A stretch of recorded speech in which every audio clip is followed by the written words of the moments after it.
ko? Kita naman. Kita naman, ayan. Maputi naman. Sino? Maputi. Ang ganda ko dyan sa video na yan. Salamat sa Lord. Sa magandang biyaya na cellphone. Sige, gusto kong tanungin ang lahat. Masaya ba ang Pasko mo? Amen! Diba? Nag-uusap-usap kami nung Friday. Ang tanong ko sa mga bata ay, ano ibig sabihin ng Pasko sa'yo? Paano nagbago yung pananaw mo sa Pasko noon at Pasko ngayon? Siyempre, may mga revelation dyan patungkol kay Santa, na binibisto na yung mga nanay-nanay pala nila yon. Tapos, meron tayong, gusto ko yung sagot ng iba na noon. Oo, nangangalakal. May dalang sako. Kasi alam mo, noon, sabi namin, meron dyan nagsabi na, noon kasi, iniisip ko lang regalo, pera, mamamas ko. Pero ngayon, more on, ano ba yung magbibigay, ano ba talaga yung kahulugan ng Pasko sa akin, yun yung sama-sama pamilya. Kasi tayo kalimitan, nakatuon tayo sa kung ano yung nare-receive natin di ba? Nakalimutan natin na ang tuon pala ng Pasko ay yung pagkapanganak ng ating Panginoong Hesus. At ano yung dahilan? Di ba last week, pinag-usapan natin yan. Ngayon naman, gusto kong, ano ba talaga yung espiritu ng sinasabi nating pagbibigay? Please open your Bible to Matthew chapter 2, verses 1 to 11. Gagawin natin, magbabasa po ang mga babae, sa kanila yung odd numbers, sa mga lalaki ang even numbers.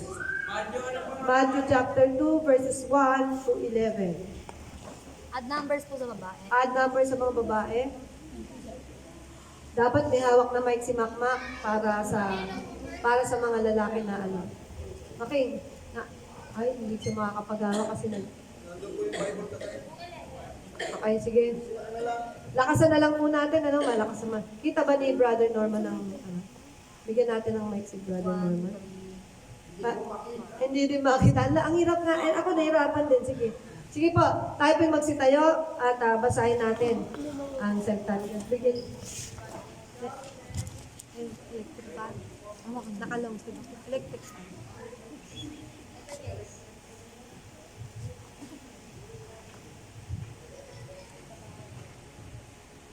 Ready na po? Ang mga babae? Sige po. 1, 2, ready, go. Panahon ng paghahari ni Herodes sa Judea nang pinanganak si Jesus sa Bethlehem. May mga batas mula sa silangan ng dumating sa Jerusalem.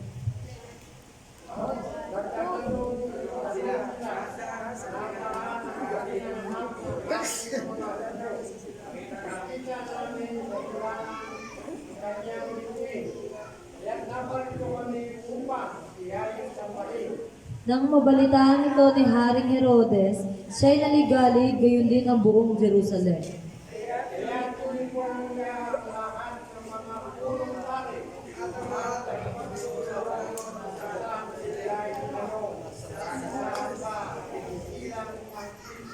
Tumugon sila sa Bethlehem po, sapagkat ganito ang isinulat ng propeta.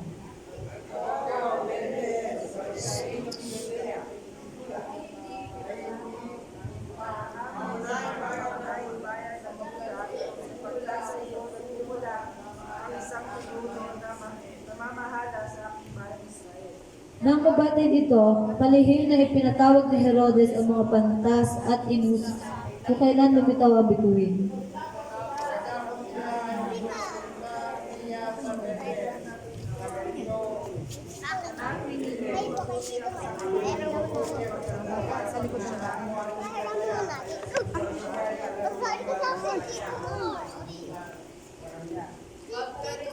Sa bili ng hari, sila'y nagpatuloy sa paghahanap.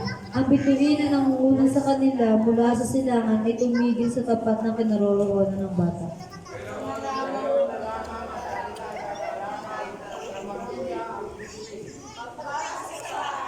Ito nila ang bata sa piling Maria, ang kanyang ina. Napatira pa sila at sinamba ang bata. Nahandog din nila sa kanya ang dala nilang ginto, insenso, At mira. Hallelujah. Panginoon, salamat po sa iyong salita. Salamat sa muling pagpapaalala sa amin ng iyong salita.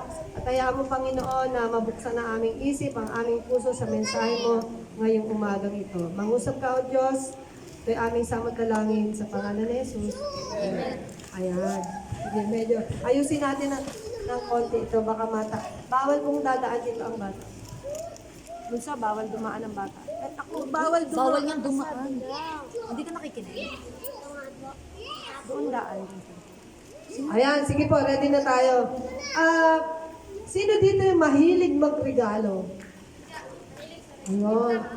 Mahilig magregalo, ay hindi mahilig tumanggap ng regalo. Okay. Meron lang akong istorya na ibibigay sa inyo. Patungkol sa, mahalagang marinig nyo ito para nabasa ko lang ito. Ang sabi ganito, merong isang couple na hindi sila mayaman. Ang totoo niyan, hirap talaga sila sa buhay.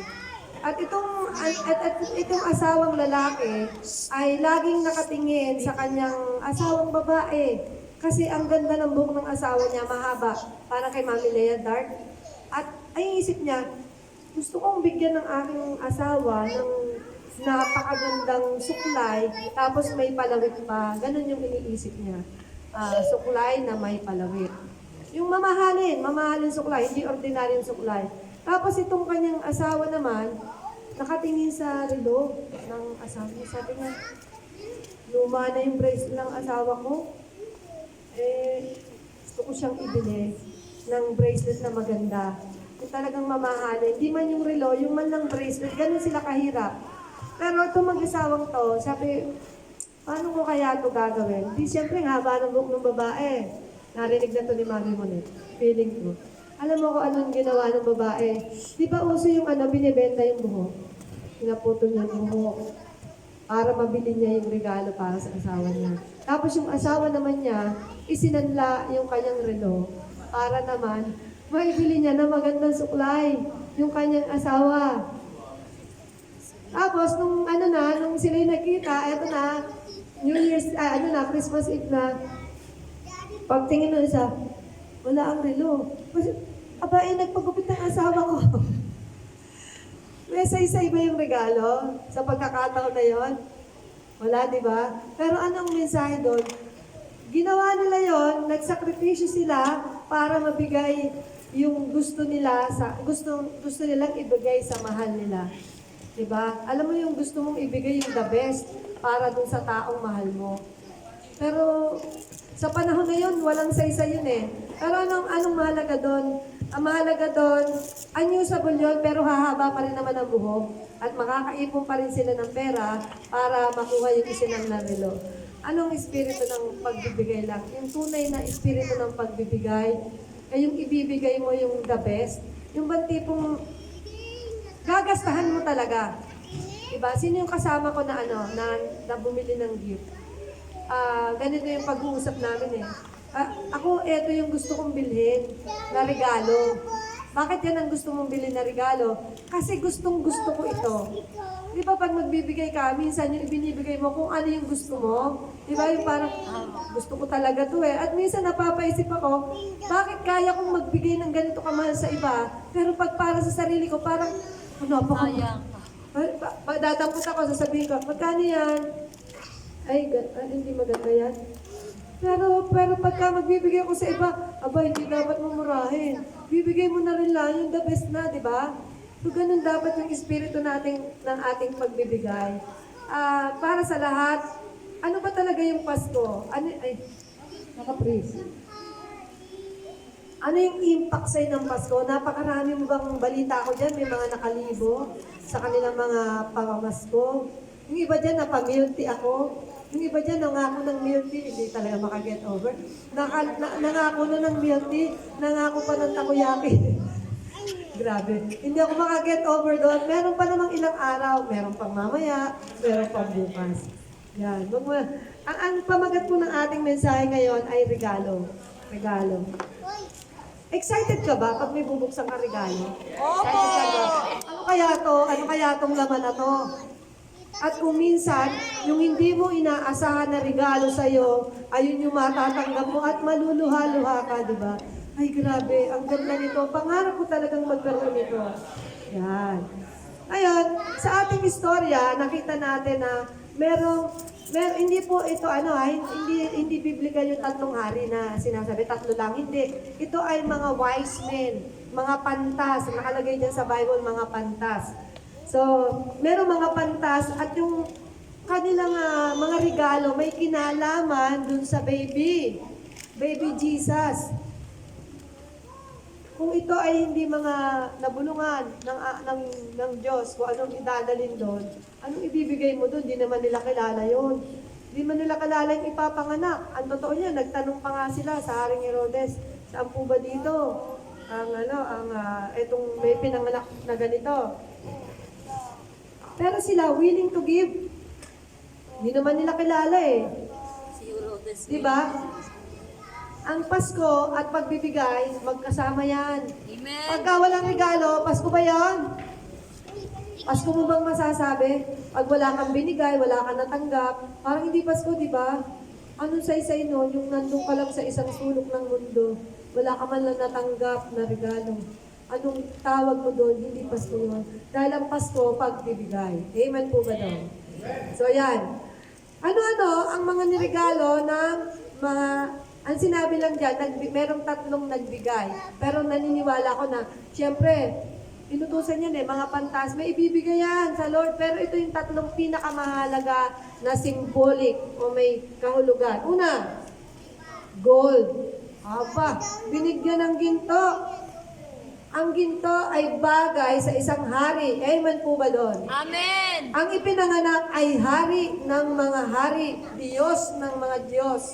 Hindi man nila kalala, inutusan sila. Pumunta ka doon, dalhin mo yan. Ayan ay isang bagay na napakahalaga. Ito'y nagpapakita ng kanyang pagiging royal blood. Ay, hari ang pinanganak. Pwede po bang magmalakas yung boses ng dalawang batang nasa inyo? Paupo mo nga sa may pinto. Ayan. Pangalawa, yan. It represents the royalty of our Lord Jesus.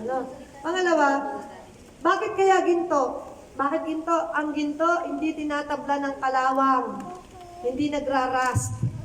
Tingnan mo yung ginto na nasa kamay mo, kapag yan ay nangungupa sa hindi ang ginto. Tandaan natin, hindi lahat ng kumikinang ay ginto. Pero ito, ang ibinigay, ginto. Hindi tinatabla ng kahit ano pang kalawang. At alam mo yung tunay na ginto ay malambot. Kaya nga ito, dumadaan ko sa apoy, diba? Sineshape yan. Kung ano man yung gusto mo, ayan yun. Ito, wag kang magpadaya, hindi lahat ng kumikinang ay ginto. 39 pesos lang po. Diba? At least kumikinang. Mukha lang ginto, pero hindi ginto. Pero itong binigay na ito ay tunay na ginto. Pangalawa, ano yung binigay? Frankincense. Sa Tagalog, ano nakalagay doon? Insenso. Alam mo ba yung amoy ng insenso? Sino dito nakaamoy na ng insenso? Diba? Yung mga pag nagsisimba tayo, nagkaganon. Maamoy yun yun. Ayan, yung insenso na yan, galing yan sa India, dumaan sa Arabia. Ayan. Ginagamit yan sa worship, di ba? Pag tayo ay, sa dati natin simbahan, sa Catholic, nakita mo yung mga pare, di ba, umiikot sila, ginaganon. So, insenso yun. Kasama yan sa worship, no? Tapos, ang ibig sabihin nito, ipinapakita sa atin yung pagiging divine ng ating Panginoong Hesus. Kabanalan ng ating Panginoong Hesus. Nakahanda. Alam mo na itong binabasa ko, kinikilabutan ako kasi, inihahanda, kung ako yung parents ni Jesus, magtataka ako, bakit kaya ito regalo nito mga to? Yung ginto, medyo maiisip ko pa yun wow. Pero, bakit insenso? Bakit yun? Siguro ako yung nanay, pero yung pala, ito ay isang paghahanda at pagpapakita sa atin, sino ba talaga si Jesus? Sumunod, ito yung myrrh, ang tinatawag dyan ay mira. Itong nagre-represento na ang ating Panginoong Hesus ay mamamatay para sa ating mga kasalanan. Amen. At magkakaroon ng kapangyarihan. Nagpapakita ito ng kapangyarihan, healing power. Kapangyarihan. Sabi kanina ni ate, nabanggit niya, ni ate Banji, healing power. May healing power, di ba? You are going to be healed by Jesus. At higit sa lahat, ano yung kagalingan na sinasabi doon? Ito ay yung kagalingan na tayo ay maliligtas sa ating mga kasalanan. At siya'y magdaranas ng matinding paghihirap para sa atin. Ito, ang tawag naman dito sa myrrh na to, ito antiseptic daw to. Ginagamit siya sa pag-anoint. Anointing oil siya. Yung mga patay kasi noon, lalagyan niya ng oil. Tapos, yan ang ginagamit nilang pang-embalm. Pang-embalsamo. Di ba nakakakilabot? Bakit ganito ang binibigay sa anak ko? Bagamat ito'y napakamahal, medyo mapapaisip ka. Pero yan nga yan. Pero sa time natin ngayon, so ito yung mga klase. Ganun ka mamahal. Super mamahal niyan. Fitted for a king. Dahil sa isang hari, mahal dapat ang ibinibigay. Eh tayo, ano ba yung kahapon, ano ba yung naibigay natin sa Lord na talagang masasabi mo, Lord, dahil ikaw ang hari ng mga hari, ikaw ang aking Diyos, ikaw ang aking tagapagligtas, ano ba ang pwede kong ibigay sa iyo, Lord? Na the best. Nakapag-worship ka man lang ba? Nasabi mo man lang ba, thank you, Lord, sa gift of life. Salamat, Panginoon, sa pagliligtas sa akin. Wala naman, ang totoo niyan, walang kailangan ng Diyos. Dahil Diyos siya eh. Kanya na lahat yun eh. Lahat tayo Kanya eh. Pero masarap din bilang tatay natin, ang ating Diyos Ama, ay makarinig sa atin ng pasasalamat sa pagpapadala niya ng Kanyang hintong na anak. What can we offer God? Ano yung gift natin kay God? Gift mo ba sa Lord? Naiisip mo ba na, Panginoon, ang aking regalo sa iyo ay ako'y maglilingkod sa iyo sa abot ng aking makakaya. Kaya mo bang sabihin na, Lord, hanggang sa huling higla ng aking hininga, paglilingkuran kita. Bilang aking hari, ibibigay ko sa iyo ang aking buhay. Ano man ang sitwasyon ng buhay mo, ibigay mo ang the best para sa Lord. Diba? Alam mo yung Pasko, regalo ng Diyos yan sa atin eh. Regalo ng Diyos. Sabi ko, sino man ang nag-initiate ng, hindi ako nakapag-research, sorry. Sino man ang nag-initiate na December 25 yung Pasko, inalaw yan ng Lord. Sabi ko, bakit nga ba ito yung ito yung time na ibinigay ng Lord? Sabi ko, siguro dahil malamig. Ang dami kong naiisip, siguro dahil malamig. Pero alam mo, napaka-amazing, di ba? Dahil sa mga panahon ito, ceasefire. Tama? Lahat ng away, ceasefire. Maliban lang doon sa mga manginginom na nagiging magkakaintindihan. Walang ceasefire sa kanila, di ba? Pero yung mga tao na nag-aaway, nagyayapusan pa nga, magkakapatid, sorry talaga ha. Bukas ulit, away ulit tayo. Pero ngayon, Pasko naman. Okay muna tayo. Ganun ba yan? Regalo ng Lord sa humanity. Ayan, ang sabi diyan, Christmas is giving. Kung sila nakapagbigay ng mamahalin, bakit hindi ikaw? Bakit hindi yung napamaskuhan mo? Magbigay ka dun, oh. Kaya kanina natuwa ako, salamat sa mga tumayo, salamat sa nagbigay sa gawaan ng Lord. Ayan, palakpakan natin ang Panginoon sa puso mo. Hindi na kayo kailangan sabihan. Sabi nga, hindi na kailangan i-memorize yan. Ayun. Parang si Bagba ba yun na dating? Hindi, si Pretty Girl yan. Alak ni Tata. Ayan. Sige po, basahin po natin ito. Punta tayo sa hindi ko pala nilagay ang verse. Mateo. Ayan. Sorry. Ikalawang Korinto. 2 Corinthians 8, 1-9. Basahin po natin yan. 2 Corinthians. Pakinggan niyo po itong mabuti. At napakaganda po 2 nito. Corinthians 8. 2 Corinthians 8, 1-9. Sige po, pakinggan po natin to. Paano dapat magbigay ang isang Kristiyano? Napakahalaga po nito. Ang sabi dito, mga kapatid, nais naming malaman ninyo ang pinakitang kagandahang loob ng Diyos sa mga iglesia sa Macedonia. Dumanas sila ng matinding kahirapan. Meron ba nagdadanas dito ng matinding kahirapan? Sabi dito, at ito isang mahigpit na pagsubok sa kanila. Ngunit sa kabila ng kanilang paghihikahos, masayang-masaya pa rin sila at bukas ang palad sa pagbibigay. Sila'y kusang loob na nagbigay. Hindi lamang sa abot ng kanilang kaya, kundi higit pa.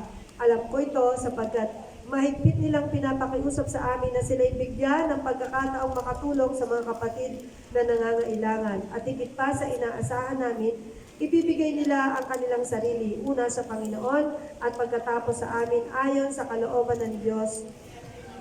Kaya pinakiusapan namin si Tito, Titus yun, dahil siya ay nagsimula sa gawain ito na kayo'y tulungan niya hanggang sa malubos ang pagkakawang gawa ninyo ito. Masagana kayo sa lahat ng bagay, sa pananampalataya, sa pagpapahayag, sa kaalaman, sa kasipagan, at sa inyong pag-ibig sa amin. Sikapin ninyong maging masagana rin sa pagkakawang gawang ito. Ang sabi ko hanggang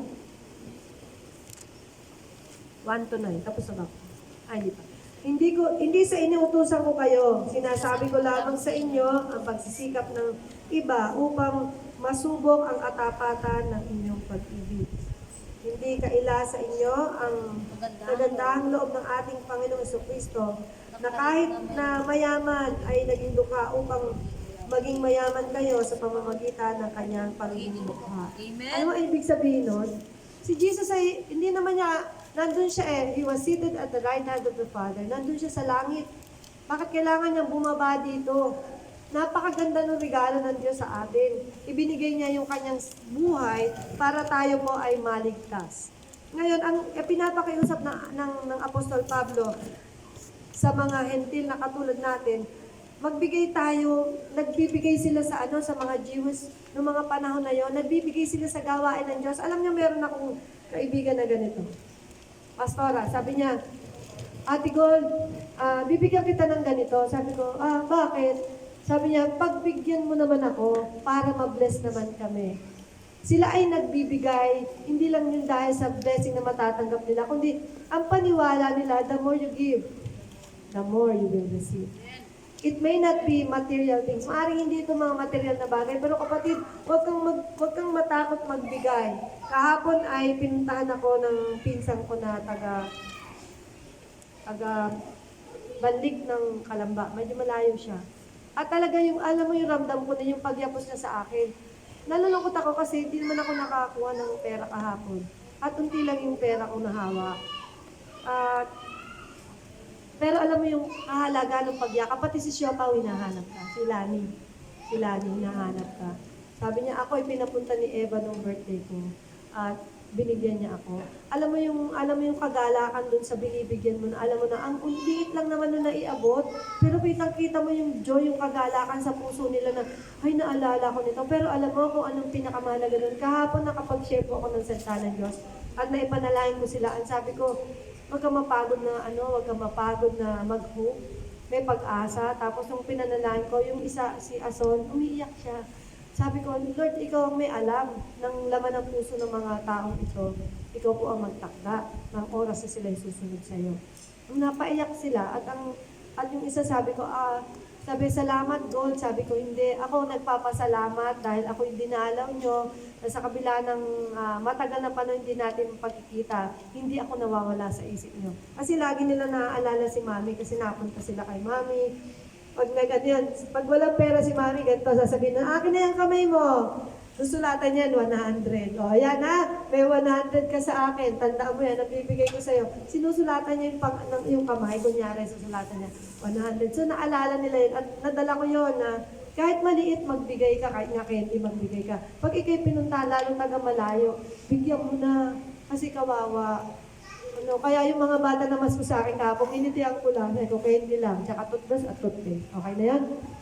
May nag-sponsor pa nung pagbigay ko. Pero, masarap kasi magbigay di ba? At sa gawain ng Lord, pag nagbibigay ka, abay, tanda mo, hindi naman kami gumagamit niyan.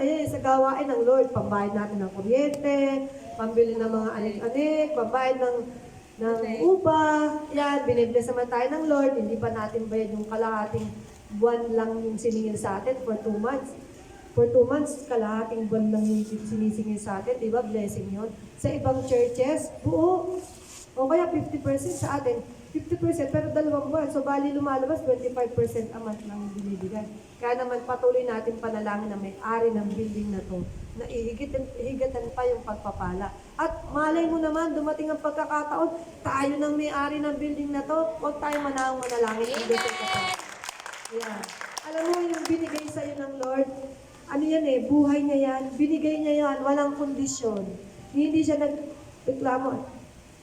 Binigay niya kusang loob para maibigay sa atin ang isang perpektong halimbawa ng tunay na regalo.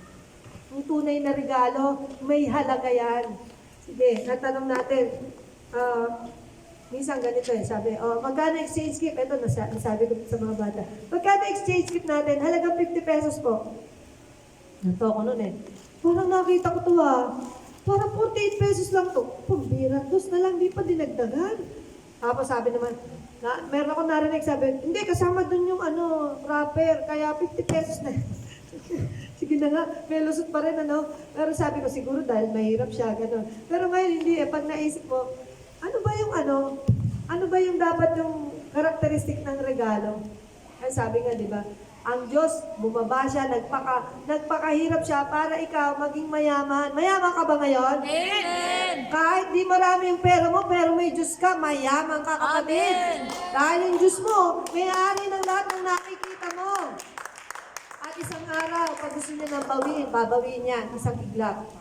Pero ngayon, i-enjoy mo kapatid dahil binigay sa iyo yan ng Lord. At huwag nating abusuhin. Yan.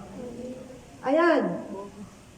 Ang sinasabi dyan, ano ba yung totoong regalo? At para sa iyo, meron akong gustong tanungin, ano ba sa iyo yung totoong regalo? Gusto ko bata, para matanong natin, ano yung totoong regalo? Akit, halika dito sa tabi ko. Wait lang po. Halika dito, tatanungin ko lang po ang isang bata. Tatanungin natin, para sa iyo, ano yung tunay na regalo? Paano mo masasabing ito'y talagang matinding regalo? Ay, totoong regalo to. Sabi niya, hindi ewan ko, Mami God. Sa isang batang katulad niya, basta regalo, mahalaga yan. Siyempre po. Kahit ano yun. Opo. Kahit ano daw, mahalaga yan. Ang ganda ng sagot, ang haka. Sige, ano yung totoong regalo? Dapat, pag nagbigay ka ng regalo, dapat di ka mag-expect ng kapalit. Ang ating Panginoong Yesus nagpakapako sa krus, regalo niya yan sa'yo. Libre. Walang bayad. Alam mo kung anong binigay niya doon? Dugo ng ating Panginoong Yesus, the royal blood of Jesus, ay ibinuhos para ikaw at ako ay maligtas. Ito'y binibigay sa iyo libre. Sabi niya, anak, may regalo ko sa iyo. Lagi ko ito sinasabi sa inyo. Sabi, anak, may regalo ko sa iyo. Makikita mo ba kung ano yung laman kung hindi mo bubuksan? Hindi po. Ay, hindi mo malalaman. Binibigyan ka ng pagkain, nagugutom ka, mabubusog ka ba kung hindi mo titikman? Kung hindi ka kakain. Ito ay regalo ng Diyos, binibigay sa iyo libre. Sino dito hindi pa nakakatanggap ng regalo na yon? Lahat ba tayo nakatanggap na? Amen! Natanggap na natin ang kaligtasan ng ating Panginoong Yesus. Binibigay mo sa iyo libre. Libre kapatid, walang bayad. Pangalawa, pag ba nagbibigay ka ng regalo, yun nga sabi ko, ano regalo gusto mo? Dapat mahalaga, yung gagastos ka talaga. Meron ba ditong ayaw gumastos? Gustong tumanggap ng regalo pero ayaw magbigay? Parang ang hirap nun Yung ibang reliyon ang sinasabi, pag namatay sila, eto po, totoo, pag sila umalis na dito sa lupa, magkakaroon sila ng isang earth na pamamahalaan. Ano? Ilan ba ang earth? Kaso, gagalang natin ang kanilang paniniwala. Pero yun yung sinasabi nila. Magkakaroon ng, mamamahala ka ng isang earth. Oh, wow, ang daming earth.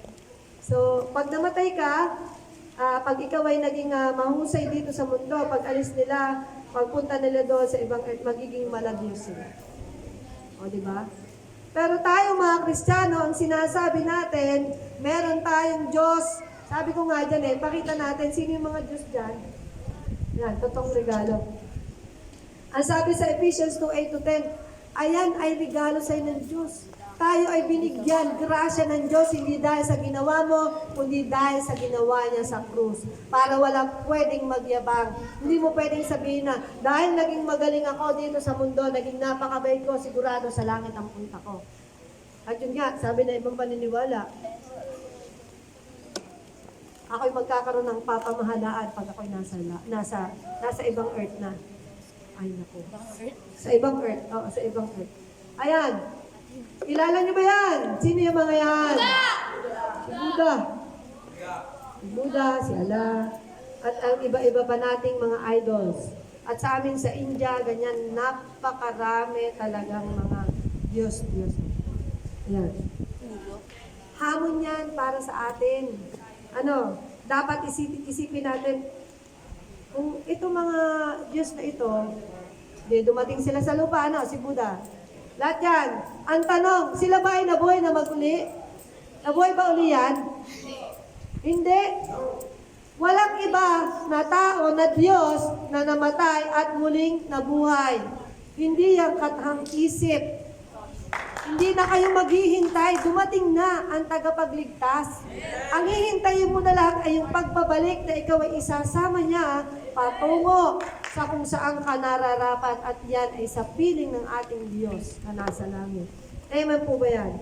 Yan, hamon po yan sa atin. Pag magbibigay ka, wag mong isipin. Tandaan mo, binuhat niya yung krus patungo sa Kalbaryo para ikaw at ako ay yumaman ng ganito.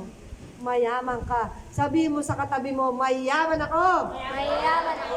Mayaman ka rin. Mayaman ka din. Dahil mayroon kang Diyos. Amen. Ang sabi sa John 3:16. John 3:16. 1, 2, ready, go. Tagalog po. 1, 2, 3, go.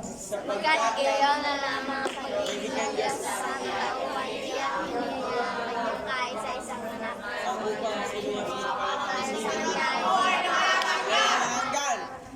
Parang lumakas lang yung buhay na walang hanggan. Pero totoo po yan. Sabi ko nga ngayong amagang to, simple natin yung mensahe. Dahil ang kagalakan ng Pasko ay pinaabot sa atin ng Diyos. Dapat ibigay natin yung sarili natin. Ano yung ibibigay mo sa Diyos? Kaya mo bang ipangako na, Lord, ang sabi mo, go and make disciples of all nations. Pag-aaralan ko po, mag-evangelize. Pag-aaralan ko pong i-share ka. Pag-aaralan ko po na pag ako'y dinalaw sa bahay, maipanalangin ko yung tao at maipaabot ang pag-ibig mo sa Kanya. Dapat ang ibigay natin yung sarili natin para lahat magkaroon ng regalo. Dapat lahat merong regalo.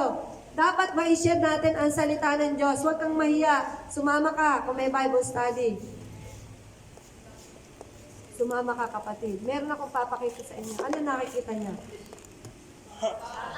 Bata. Sa tingin ko yan, gutom. Si JB yata yan eh. JB ba yan? O si Matthew? Si Mark JB po. yan. O si Mark ba yan? Sinong bata yan? Ha? Ay, hindi. Si Migo po yan eh. Ayan ay batang gutom. Ayan ay nagre-representa ng sangkatauhan na nagugutom sa salita ng Diyos. Sabi ng Diyos, I am the bread of life. Amen. Amen. Kapatid, huwag mong hayaan na yung batang nakatingin. Ang tanong nga ay, anong gagawin mo? Okay, nagpapakita ako ng ganyan. Eh kung ikaw yung nasa sitwasyon, anong gagawin mo? Kukunin. Bibilan mo ba yung bata? Bibilan mo, bibigyan mo. Bibili ka sa loob.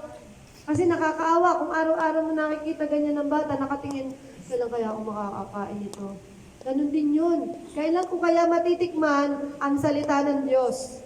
Baka hindi mo alam, uhaw na uhaw yung batang yan. Uhaw na uhaw yung taong yan. Gutom na gutom yung batang yan. Pansinin niyo po ang mga gutom sa salita ng Diyos. Pag nasyaran nyo, grabe, all ears. All ears yan sa'yo, lalo pat mahusay kang magsalita at confident ka na ikaw ay ginagabayan ng banal na Espiritu ng Diyos. Ang ating pong Panginoong Yesus ang living bread. Paano mo i-share yan? Kung ikaw, ano ang gagawin mo? Ano yung regalong kaya mong ibigay? Mga kapatid, ngayon ay Pasko. Regalo ng Diyos. Hanggang sa susunod na linggo, bagong taon na. Napakarami na naman sasabihin. ang lagi sinasabi, magkakaroon ako ng New Year's resolution. Sa Kristiyano, uso pa ba yun? Hindi. Dapat araw-araw nababago tayo. Amen. Dapat araw-araw may naiiba sa atin. Amen. Let us not go from good to worse. Pag tayo, from bad to worse. Pag tayo maging mula sa kabutihan, magiging masama. Mula sa pagiging masama, magiging mas masama. Mula sa pagiging mas masama, magiging pinakamasama. Dapat tayo, everyday, God is changing us from glory to glory.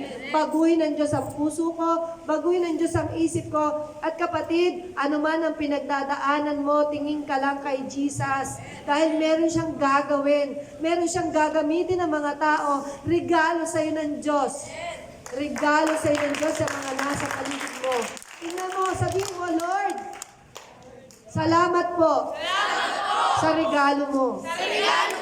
Napakarami niyan. Tingnan mo, ang gaganda na, ang gugwapo pa. Palakpakan natin ang Lord.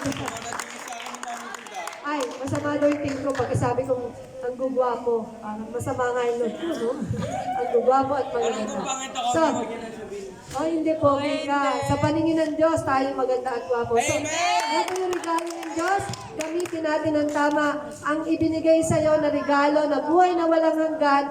Pahalagahan mo yan, i-share mo yan, i-forward mo yan. Amen. Amen po ba doon?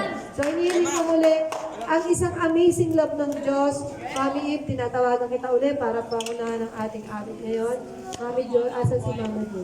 Para maayos ating action. Ito na ba?